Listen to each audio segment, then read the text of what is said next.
성도 여러분 안녕하세요. 오늘도 주 안에서 감사와 기쁨이 넘치는 하루 되시기를 빕니다. 그러면 사도신경으로 신앙을 고백하며 5월 1일 아침 예배를 하나님께 드리겠습니다. 나는 존귀하신 아버지 하나님, 천지의 창조주를 믿습니다. 나는 그의 유일하신 아들, 우리 주 예수 그리스도를 믿습니다. 그는 성령으로 잉태되어 동정녀 마리아에게서 나시고 본디오 빌라도에게 고난을 받아 십자가에 못 박혀 죽으시고 장사된 지 사흘 만에 죽은 자 가운데서 다시 살아나셨으며 하늘에 오르시어 존귀하신 아버지 하나님 우편에 앉아 계시다가 거기로부터 살아있는 자와 죽은 자를 심판하러 오십니다. 나는 성령을 믿으며 거룩한 공교회와 성도의 교제와 죄를 용서받는 것과 몸의 부활과 영생을 믿습니다. 아멘. 오늘 부르실 찬송은 19장입니다. 옛날 찬송가로는 44장입니다. 찬송하는 소리 있어. 우리 1절 부르고 같이 기도하겠습니다.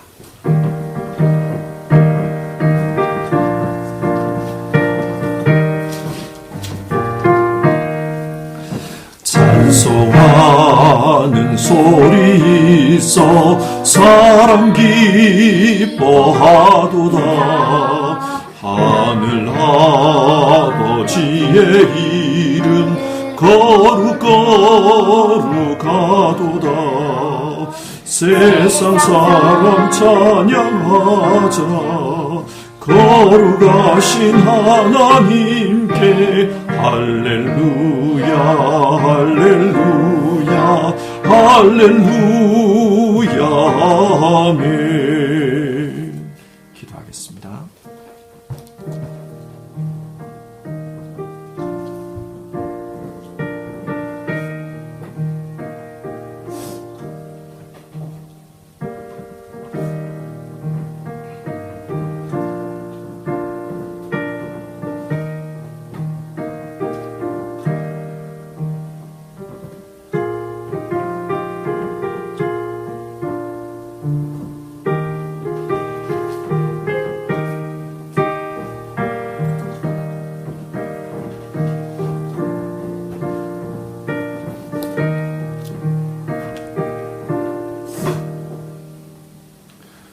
찬송을 받으시기에 합당하신 하나님, 오늘도 하나님의 영광을 높여드리길 원합니다. 크신 하나님, 좋으신 하나님, 그리고 선하신 하나님, 오늘 우리 가운데 오셔서 하나님의 말씀을 알게 해주시고 또 우리의 심령을 주장해 주셔서 하나님의 뜻 가운데로 인도하여 주시옵소서. 우리의 삶을 통해 하나님이 기뻐하시는 열매를 맺기를 원하고 하나님께 영광이 되기를 원합니다. 오늘 이 예배 가운데 또 예배하는 모든 성도님들의 그 처소 가운데 하나님 함께해 주시옵소서. 예수님의 이름으로 기도드립니다. 아멘. 오늘 함께 읽으실 하나님의 말씀은 역대상 15장 16절부터 24절까지의 말씀입니다. 역대상 15장 16절에서 24절입니다. 한 절씩 교독해서 읽겠습니다. 16절을 읽습니다. 다윗이 레위 사람의 어른들에게 명령하여 그의 형제들을 노래하는 자들로 세우고 비파와 수금과 제금 등의 악기를 울려서 즐거운 소리를 크게 내라 하매 레위 사람이 요엘의 아들 헤만과 그의 형제 중 베레야의 아들 아삽과 그의 형제 므라리 자손 중에 구사야의 아들 에단을 세우고 그 다음으로 그들의 형제 스가랴와 벤과 야아시엘과 스미라못과 요히엘과 운니와 엘리압과 브나야와 마아세야와 마띠디야와 엘리블레후와 믹네야와 문지기 오벳에돔과 요이엘을 세우니 노래하는 자 헤만과 아삽과 에단은 놋재금을 크게 치는 자요 스가랴와 아시엘과 스미라못과 요히엘과 운니와 엘리압과 마하세야와 브나야는 비파를 타서 엘라못에 맞추는 자요 마띠디야와 엘리블레후와 믹네아와 오베데돔과 여이엘과 아사시아는 소금을 타서 8번째 음에 맞추어 인도하는 자요. 레위 사람의 지도자 그나냐는 노래에 익숙함으로 노래를 인도하는 자요. 베레기야와 엘가나는 궤 앞에서 문을 지키는 자요. 제사장 스바냐와 요사밧과 느다넬과 아미세와 스가랴와 브나야와 엘리에셀은 하나님의 궤 앞에서 나팔을 부는 자요. 오벳 에돔과 여히야는 궤 앞에서 문을 지키는 자이더라. 아멘.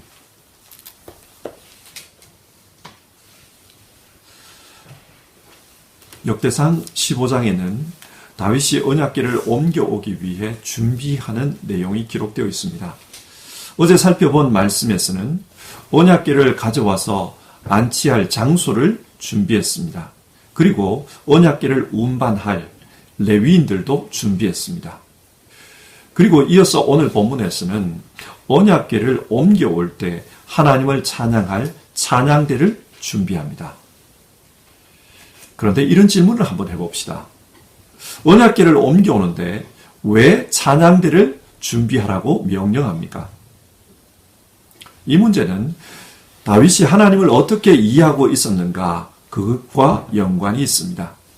다윗이 언약궤를 옮겨오려는 이유는 그 언약궤 앞에서 하나님께 묻기 위해서였습니다.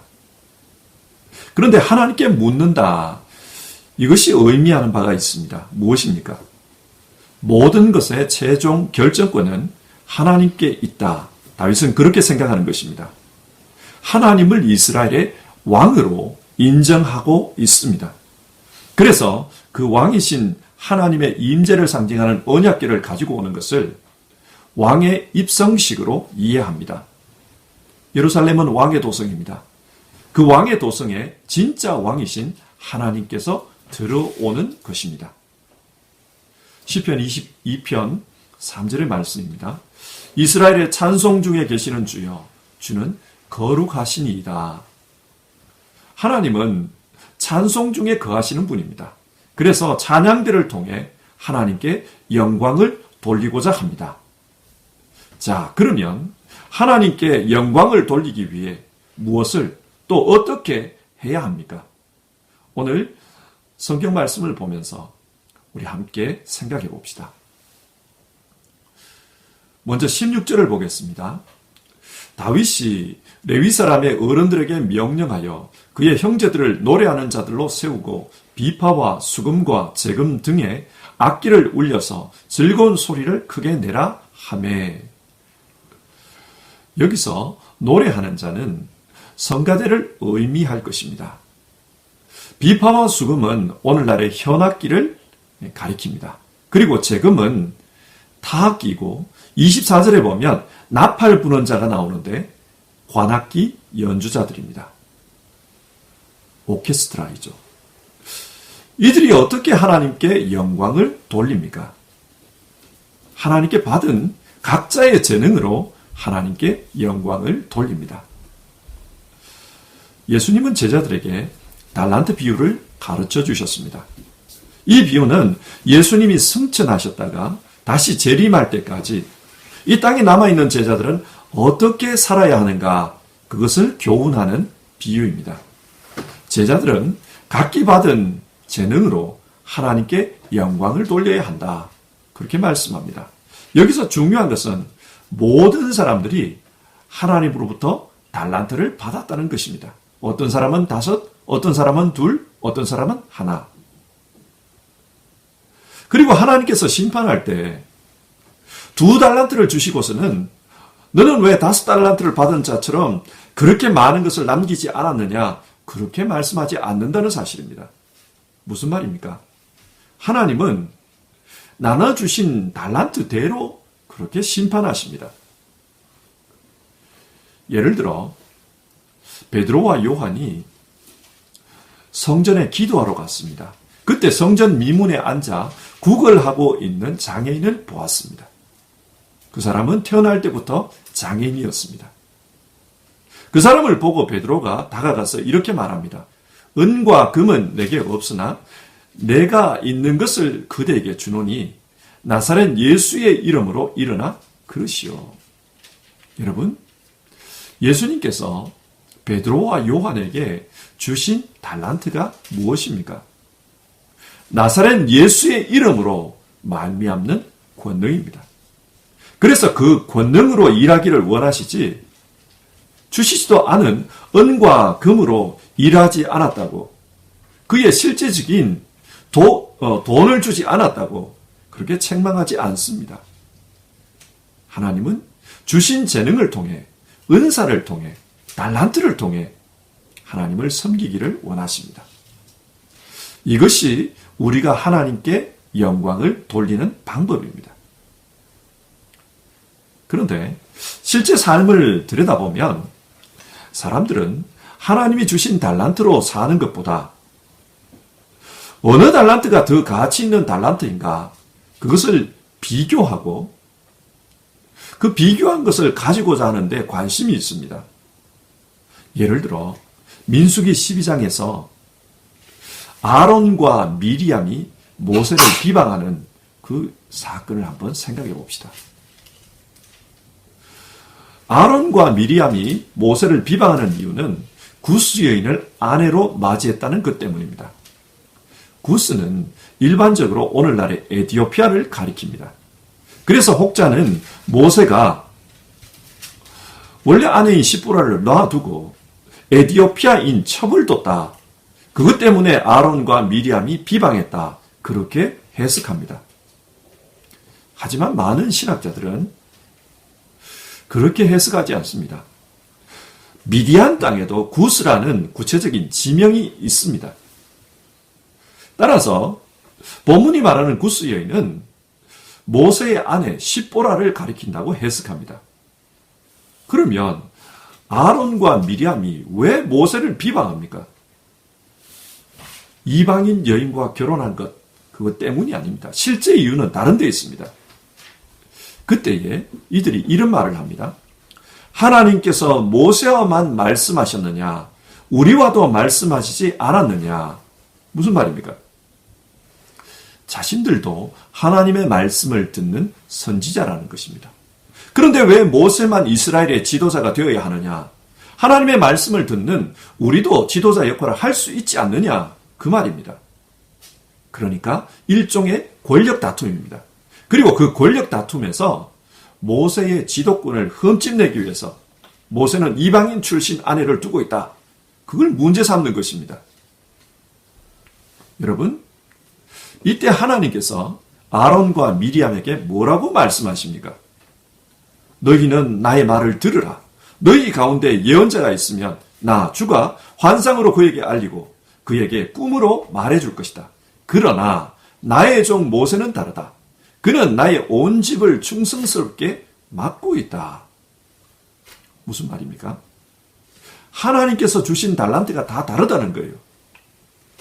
모세에게는 이스라엘 민족을 인도하는 일을 맡겼고 아론에게는 하나님을 예배하는 일을 맡겼습니다. 그래서 그들도 하나님의 음성을 듣도록 해준 겁니다. 그런데 그 달란트를 비교하며 누가 주도권을 잡아야 하는가, 그것을 문제 삼는 것은 잘못이라고 합니다. 그래서 하나님은 진노하셔서 미리암을 치십니다. 아마 이 다툼의 중심에 미리암이 있었던 것 같아요. 그래서 미리암에게 나병이 걸리도록 하십니다. 성경이 이 말씀을 통해 우리에게 교훈하는 것은 하나님은 다 다른 달란트를 주셨다는 것입니다. 그리고 이 달란트를 통해 하나님께서 이 세상을 다스립니다. 우리 모두는 하나님의 일꾼들일 뿐입니다. 하나님은 우리의 달란트를 통해 이 세상을 다스립니다. 어떤 달란트는 좀 더 멋있어 보이고 어떤 달란트는 좀 더 권력이 있어 보여도 우리는 다 동일한 일꾼일 뿐입니다. 따라서 일꾼된 우리에게 요구되는 것은 충성입니다. 하나님께서 주신 그 달란트로 하나님께 충성을 다하면 그것을 통해 하나님께 영광을 돌리는 것입니다. 로마서 12장에서 바울 사도가 이런 말을 합니다. 나는 내가 받은 은혜를 힘입어서 여러분 각 사람에게 말합니다. 여러분은 스스로 마땅히 생각하는 것 이상으로 생각하지 말고 하나님께서 각 사람에게 나누어 주신 믿음의 분량대로 분수에 맞게 생각하십시오. 한 몸에 많은 지체가 있으나 그 지체들은 다 같은 일을 하는 것이 아닙니다. 이 편지는 지금 로마에 있는 교회에 쓰는 편지입니다. 신약 시대에도 이 달란트 문제로 서로 비교하고 다투는 일이 있었던 겁니다. 그래서 바울은 하나님이 나누어 주신 믿음의 분량대로 그렇게 살라, 그 이야기를 합니다. 달란트대로 살라는 말이죠. 어떤 사람은 예언하는 일, 어떤 사람은 섬기는 일, 어떤 사람은 가르치는 일, 어떤 사람은 권면하는 일, 어떤 사람은 나누어 주는 일, 어떤 사람은 다스리는 일. 하나님께 받은 달란트가 다 다릅니다. 우리가 하나님께 영광을 돌리는 방법은 하나님께서 나누어 주신 그 달란트로 최선을 다하는 것입니다. 그러면 하나님께서 5달란트 받은 사람이든 2달란트를 받은 사람이든 충성한 자에게는 똑같은 말로 칭찬하십니다. 착하고 충성된 종아, 네가 적은 일에 충성하였으니 이제 내가 많은 일을 네게 맡기겠다. 와서 주인과 함께 기쁨을 누려라. 우리는 하나님이 주신 달란트대로 하나님께 충성함으로 하나님께 영광을 돌려야 합니다. 두 번째로 우리는 어떻게 하나님께 영광을 돌려야 합니까? 오늘 본문은 자기 분야의 전문가가 되어서 영광을 돌리라고 말씀합니다. 신학자들은 오늘 찬양대의 목록이 2개로 구분되어 있다, 그렇게 봅니다. 첫 번째 목록은 17절과 18절인데 이곳에는 3명의 찬양대 대장과 12명의 찬양대 대원, 그리고 2명의 문지기가 나옵니다. 그리고 두 번째 목록은 19절에서 24절에 나오는데요. 이 목록에 따르면 첫 번째 목록에 더하기, 첫 번째 목록 더하기 전문가들이 추가되어 있습니다. 예를 들어 19절에는 재금을 치는 자가 나옵니다. 재금은 심볼주죠.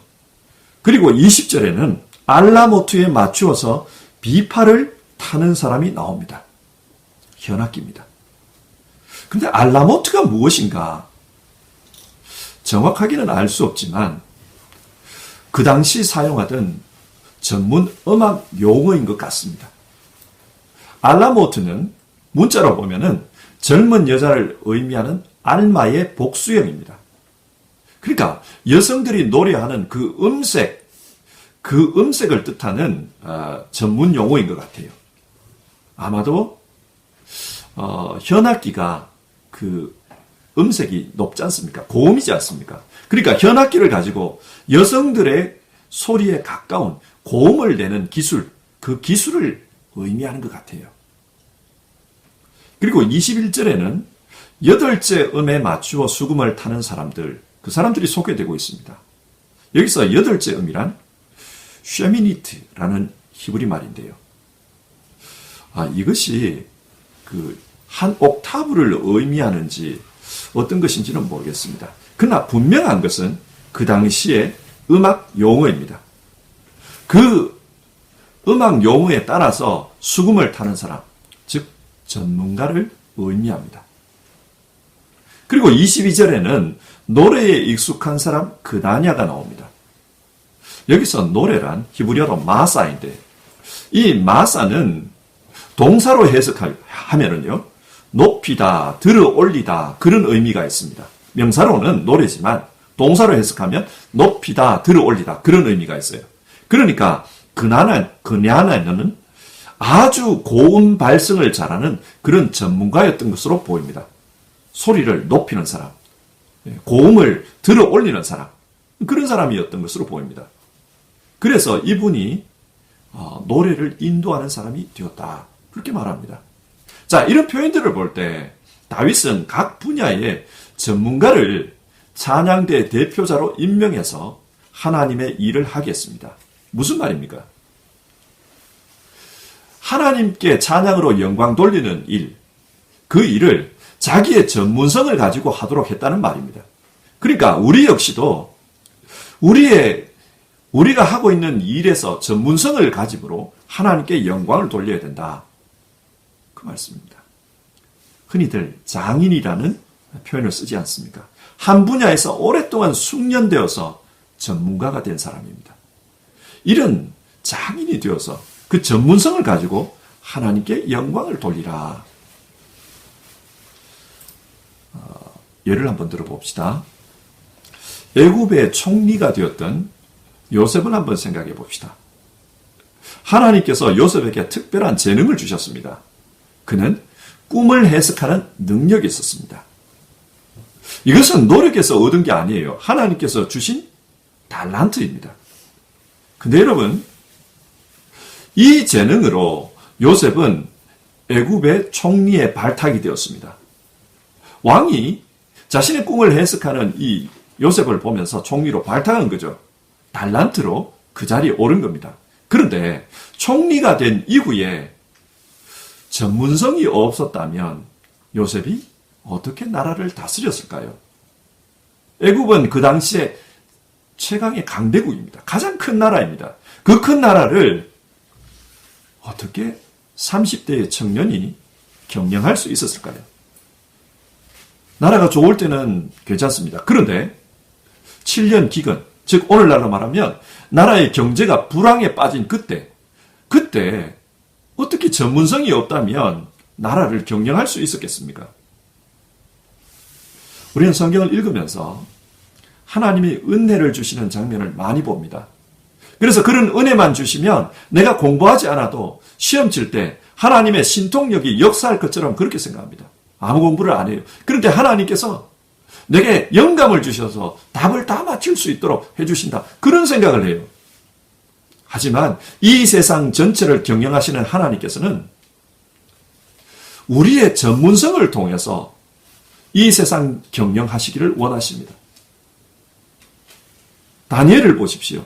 다니엘 역시 꿈을 해석하는 그런 은사를 받았습니다. 하나님께서 지혜를 주셨습니다. 하지만 나라를 경영하는 사람으로서 한평생 꿈 해석하는 일만 할 수는 없어요.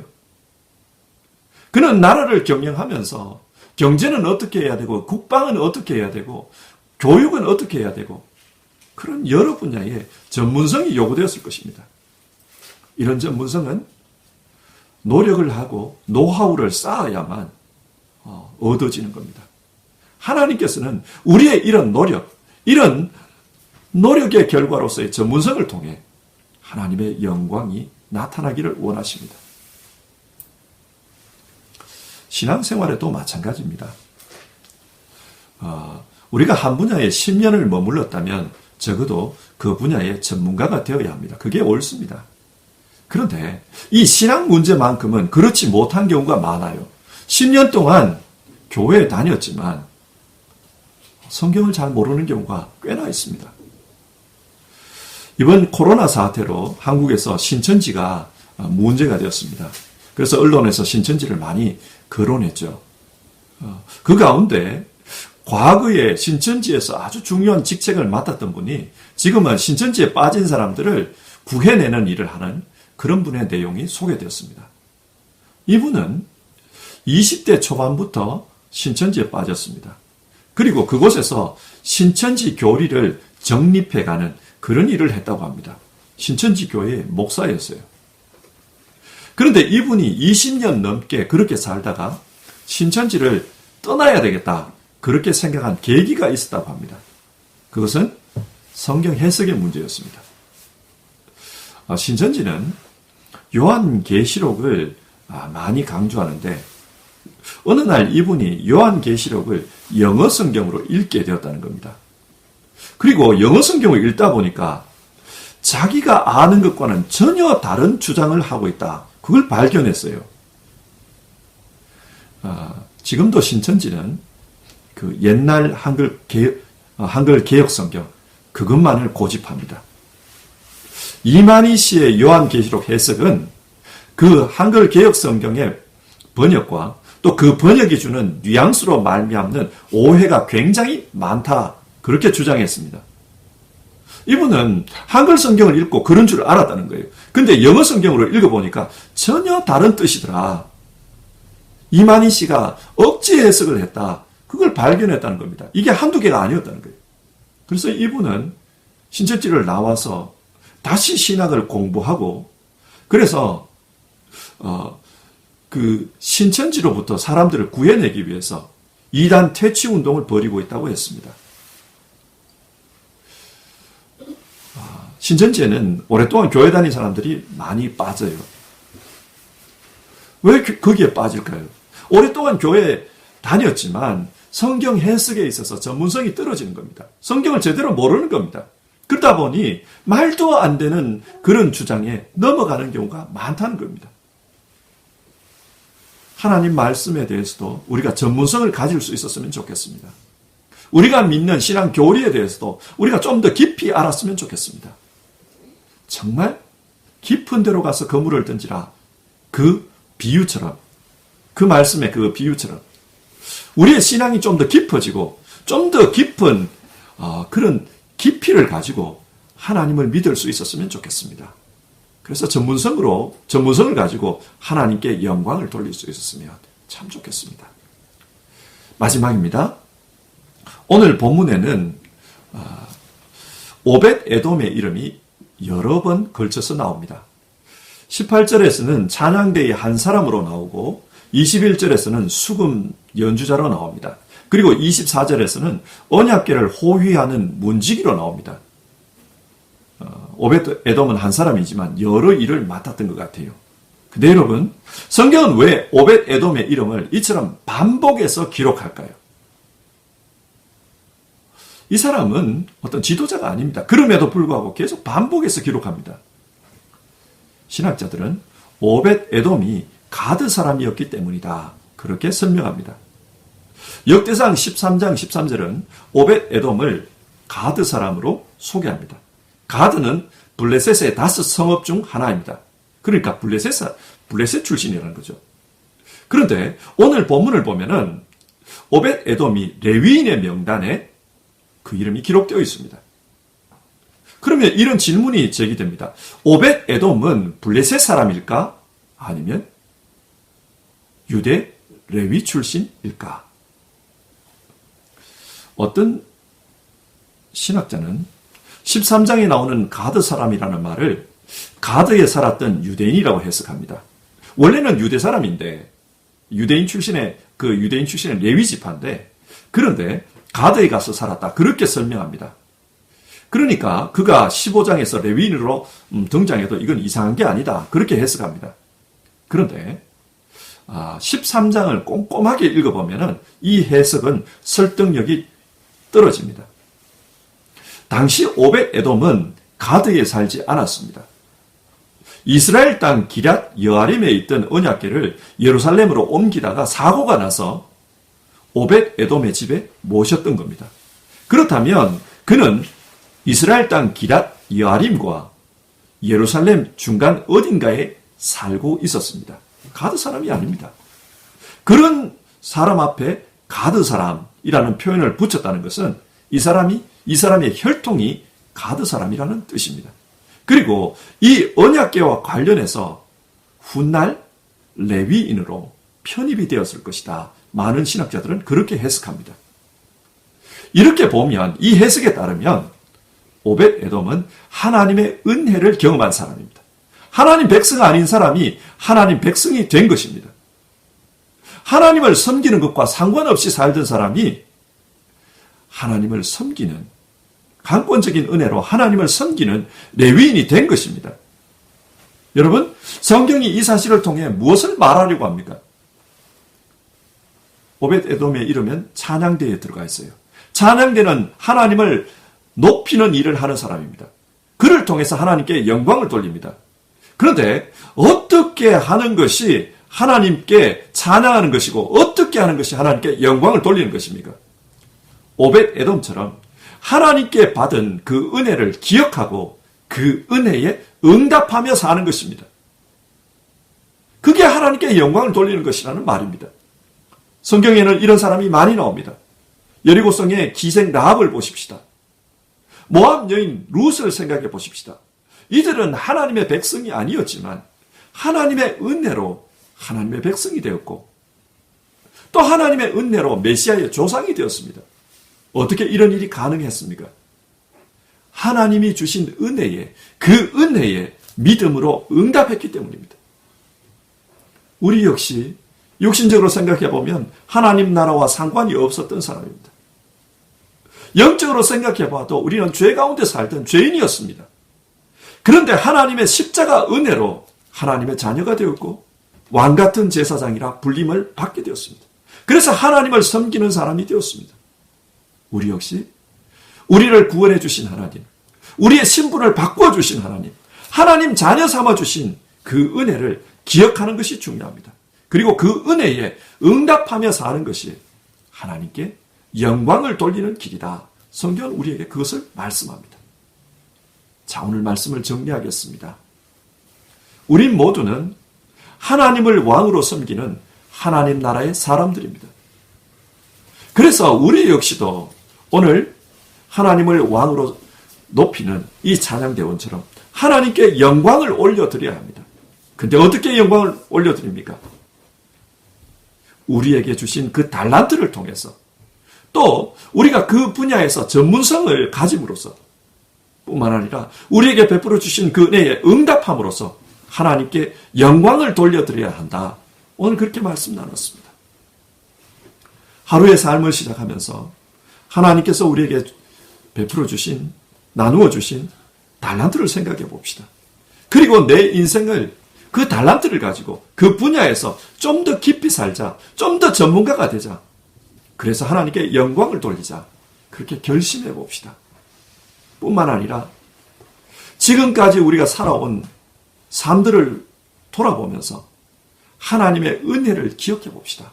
하나님께서 베풀어 주셨던 그 은혜를 기억하고 또 그 은혜에 응답하면서 하나님께 영광을 돌리는 우리 모두가 되었으면 좋겠습니다.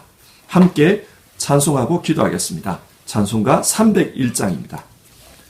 찬송가 301장, 옛날 찬송가로는 401장입니다. 우리 1절 부르고요. 같이 기도하겠습니다.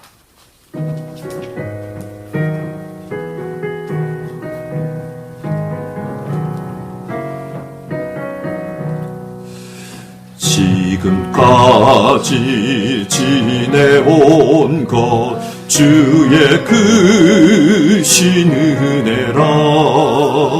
한이 없는 주의 사랑 어찌로 말하랴. 자나깨나 주의 손이 항상 살펴주시고 모든 일을 주 안에서 형통하게 하시네. 같이 기도합시다. 하나님이 주신 은혜를 생각하며 그 은혜에 응답하는 삶을 살겠습니다. 우리 그렇게 기도해 봅시다. 내게 주신 달란트로 하나님께 영광을 돌리겠습니다. 하나님께서 내게 맡겨주신 그 분야에서 깊이 있는 사람이 되겠습니다.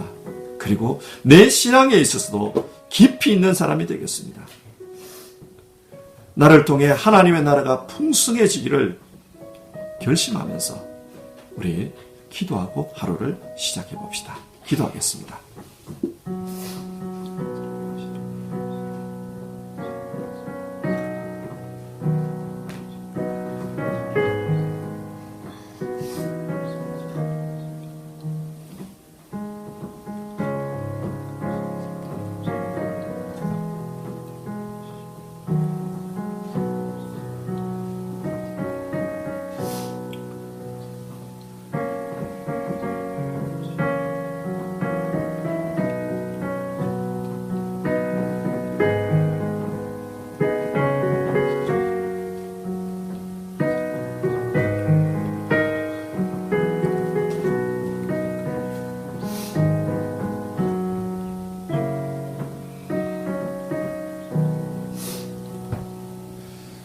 하나님 아버지, 우리에게 은혜를 베풀어 주셔서 감사를 드립니다.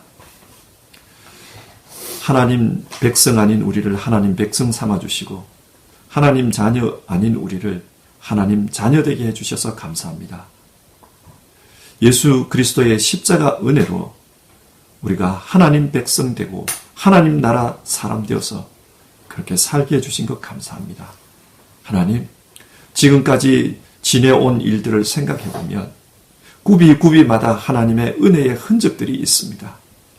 어려울 때, 좋을 때, 또 하나님의 인도하심을 받으며 그렇게 지금까지 왔습니다. 하나님께서 베풀어 주신 이 은혜를 생각하고 또 이 은혜에 응답하며 사는 우리 모두 되게 하여 주시옵소서. 특별히 하나님, 이 은혜에 응답하는 가운데 하나님께 영광을 돌려드리기를 원합니다. 하나님께서 우리에게 맡겨주신 달란트, 우리에게 베풀어 주신 그 재능을 가지고 하나님께 영광을 돌려드리기를 원합니다. 그리고 하나님께서 맡겨주신 이 분야에서 우리가 깊이 있는 사람, 정말 전문가가 되어서 하나님께 영광을 돌리기를 원합니다. 그래서 우리에게 주어진 이 부분에서 최선을 다하며 사는 우리 모두 되게 하옵소서. 하나님, 내가 믿는 이 믿음에 있어서도 전문가가 될 수 있기를 바랍니다.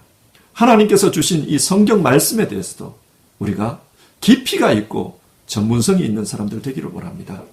그래서 하나님 말씀을 전할 수 있고 또 전도할 수 있는 우리 모두 되었으면 좋겠습니다. 오늘 하루도 하나님께 영광을 돌리며 살겠노라 마음으로 결단하면서 다짐하는 기도를 드리는 모든 성도님들에게 하나님 함께해 주시옵소서. 하나님의 축복이 오늘도 우리 성도님들에게 내리고 또 그 축복이 흘러 넘칠 수 있기를 바랍니다. 귀하신 예수님의 이름으로 기도드립니다. 아멘.